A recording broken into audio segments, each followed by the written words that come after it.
समुद्र के 100 फीट अंदर पानी के हाई प्रेशर को झेलना हुआ या फिर माउंट एवरेस्ट के हाई एल्टीट्यूड, एक्सट्रीम कोल्ड और लो एटमॉस्फेयर प्रेशर को, रोलेक्स वॉच हर जगह बिल्कुल सटीक टाइम बताती है। अब वैसे तो रोलेक्स की घड़ियां 4-5 लाख से शुरू हुई होती हैं, लेकिन फिर भी इसे खरीदने के लिए आपको 3 से 4 साल तक का वेट करना पड़ सकता है। लेकिन आखिर क्यों रोलेक्स वॉच का इतना ज्यादा क्रेज है? क्यों यूएई के रॉयल फैमिली तक को उनकी मनचाही वॉच बिना वेटिंग पीरियड के नहीं मिल पाती? और किस तरह से रोलेक्स ने अपनी ड्यूरेबिलिटी को एवरेस्ट की ऊंचाई से समुद्र की गहराई तक हर जगह प्रूव करके दिखाया है, आज के इस वीडियो में हम सब कुछ जानने वाले हैं।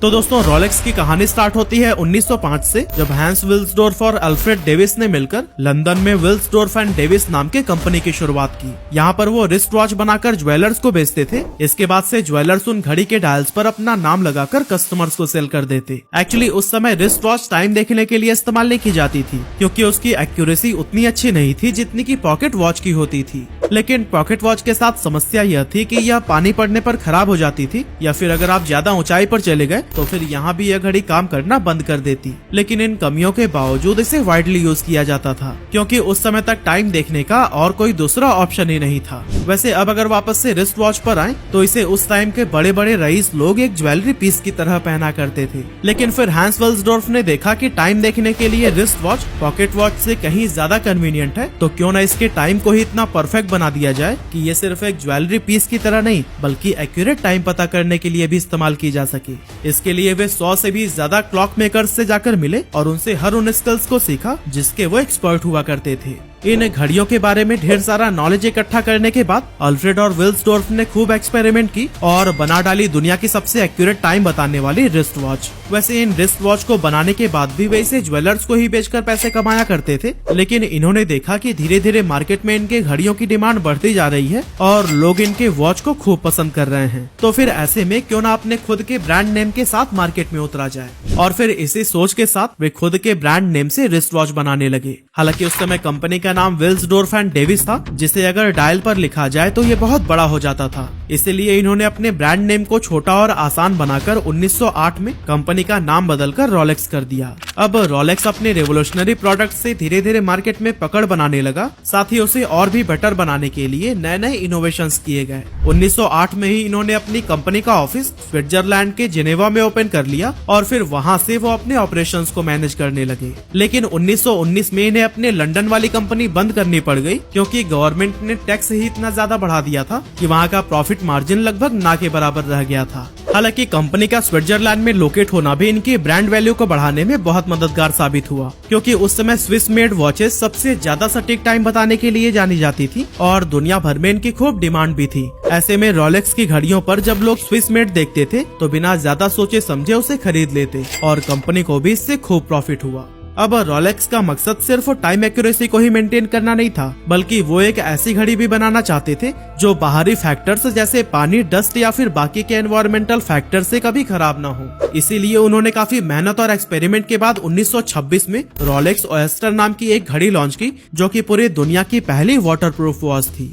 वाटरप्रूफ घड़ी उस समय एक बहुत बड़ा इनोवेशन था, लेकिन ये सक्सेसफुल तभी हो पाता जब ज्यादा से ज्यादा लोग इसके बारे में अवेयर हो। अब अगर न्यूज़पेपर या फिर मैगजीन में ऐड भी दे दिया जाए तो लोगों को यह कैसे यकीन होगा कि ये वॉच सच में वाटर या फिर डस्ट प्रूफ है। इसी बात को ही समझते हुए हैंस विल्सडोर्फ ने इवेंट मार्केटिंग का सहारा लिया। तो वो ऐसा दौर था जब हर खेल में वर्ल्ड रिकॉर्ड्स बनाए जाते थे। पूरी दुनिया और मीडिया की नजर उन्हीं खेलों पर टिकी रहती थी और अगले दिन न्यूज़पेपर में उसी से रिलेटेड न्यूज ही टॉप पर हुआ करती थी।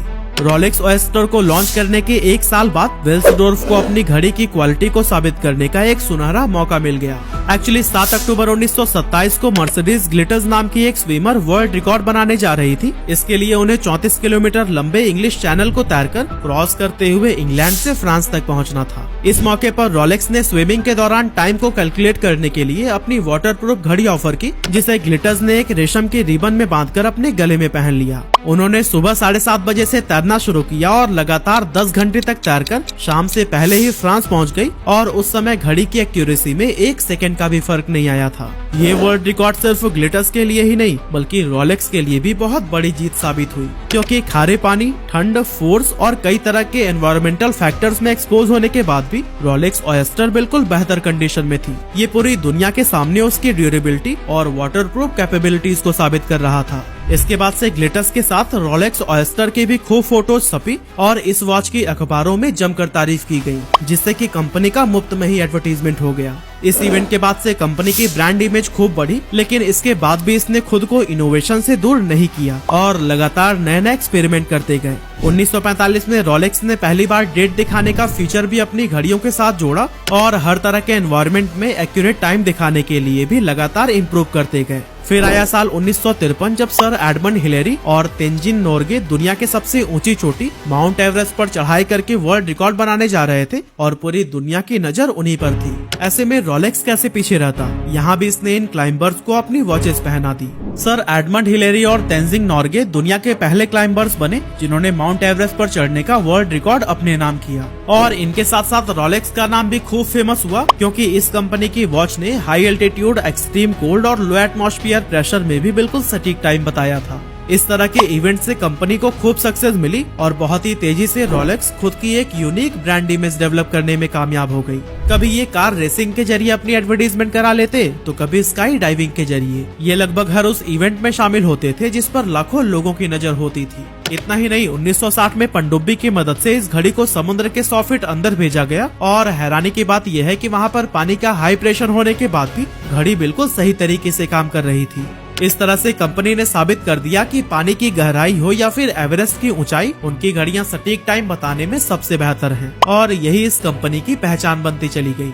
मगर इसके बाद एक अनहोनी हुई। एक्चुअली 6 जुलाई 1960 को हैंस विल्सडोर्फ का 79 साल की उम्र में निधन हो गया, जिसके बाद से कंपनी उनके नाम पर बने हुए एनजीओ के हाथ में चली गई और आज भी विल्सडोर्फ फाउंडेशन नाम का ये एनजीओ रोलेक्स को बहुत ही सक्सेसफुली रन कर रहा है। अब चूंकि इस कंपनी का ऑनरशिप किसी प्राइवेट लिमिटेड या फिर लिमिटेड कंपनी के हाथ में नहीं है, इसीलिए इसे बहुत ही कम टैक्स देना पड़ता है। मगर आपको ये जानकर हैरानी होगी कि रोलेक्स अपने 90% प्रॉफिट को हर साल डोनेट कर देता है। वैसे देखा जाए तो हैंस विल्सडोर्फ के जाने के बाद भी रोलेक्स की पॉपुलैरिटी या ब्रांड इमेज पर किसी तरह का इम्पैक्ट नहीं पड़ा और अब भी यह लोगों के बीच एक खास पहचान बनाए हुए था। अब कंपनी बेसिकली अपनी वॉच के लिए इलाइट क्लास को टारगेट कर रही थी, इसीलिए वो उन गेम्स को स्पॉन्सर करने लगी जिसे देखने के लिए बहुत सारे रईस लोग जमा होते थे, जैसे कि पोलो, हॉर्स राइडिंग या फिर गोल्फ। लेकिन बदलते वक्त के साथ एक पावरफुल मार्केटिंग का तरीका भी फेड ऑफ होने लगता है। इस बात को रोलेक्स बहुत अच्छे से समझता था, इसीलिए वो अपनी घड़ियों को सिर्फ टाइम देखने की मशीन की तरह ही नहीं बल्कि एक इमोशन और सक्सेस से जोड़कर प्रमोट करने लगा। जैसे कि अगर आप अपनी लाइफ में कुछ बड़ा अचीव कर रहे हैं तो आप रोलेक्स के हकदार हैं, और ये सिर्फ एक घड़ी नहीं है बल्कि आपकी सफलता का एक मेडल है जो आपकी हथेली पर सजा है। रोलेक्स ने एक और कमाल की मार्केटिंग स्ट्रैटेजी अपनाई और वो है लिमिटेड सप्लाई स्ट्रैटेजी। ये स्ट्रैटेजी कंपनीज अपनी ब्रांड को रेप्यूटेड दिखाने के लिए अप्लाई करती हैं। अब रोलेक्स को रियलाइज हुआ कि जिस भी कंपनी के प्रोडक्ट मार्केट में बहुत ज्यादा मौजूद हैं, उनकी ब्रांड वैल्यू लो होती जा रही है, क्योंकि ये कस्टमर्स के बीच बहुत ही इजिली अवेलेबल है। लेकिन अगर डिमांड ज्यादा हो और सप्लाई कम तो फिर ब्रांड वैल्यू को बहुत ही ज्यादा इंक्रीज किया जा सकता है। इसी स्ट्रैटेजी पर काम करते हुए रोलेक्स ने अपनी वॉचेस को बहुत ही लिमिटेड शॉप पर अवेलेबल कराया और वहाँ भी आपको घड़ी ऑर्डर देने के कई साल बाद ही रिसीव होगी, और वो भी ऑर्डर प्राइस पर नहीं बल्कि उस टाइम के मार्केट प्राइस पर। साथ ही आपको जानकर हैरानी होगी कि यूएई में मौजूद दुनिया के सबसे बड़े रोलेक्स डीलर का कहना है कि रॉयल फैमिली तक को भी उनकी मनचाही रोलेक्स घड़ियां बिना वेटिंग पीरियड के नहीं मिल पाती हैं। अब दोस्तों, एक तो ये आसानी से मिलती नहीं है, ऊपर से अगर आप एक से ज्यादा ऑर्डर करना चाहें तो वो भी नहीं हो सकता। साथ ही ऑनलाइन खरीदना तो भूल ही जाइए, क्योंकि किसी भी प्लेटफॉर्म पर आपको ओरिजिनल रोलेक्स वॉच मिल ही नहीं सकती। और दोस्तों, इन्हीं सभी रीजंस ने लोगों के बीच इसका क्रेज और भी ज्यादा बढ़ा दिया है।